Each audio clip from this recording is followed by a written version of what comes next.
Hello, in this video I'm gonna show you how you can add custom emojis to your Discord server. So what you need to do is click on the server name at the top and then click on server settings. And now over here we can go to emoji, and here you can use this upload emoji button in order to upload any emoji that you want to add. And of course over here at the top we have upload requirements, so you need to pretty much follow them, meet them in order to correctly upload the image.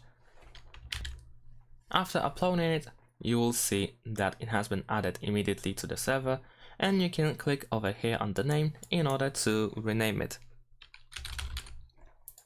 like so. If you want to remove it, then of course over here you have this cross, this red cross, and after adding it you can go back, and then you should be able to find it in the emoji list over here, for instance over here, like so. Or you can simply type it. And that's it. Thanks for watching. Leave a like and subscribe to my channel, and see you in my next videos. Bye.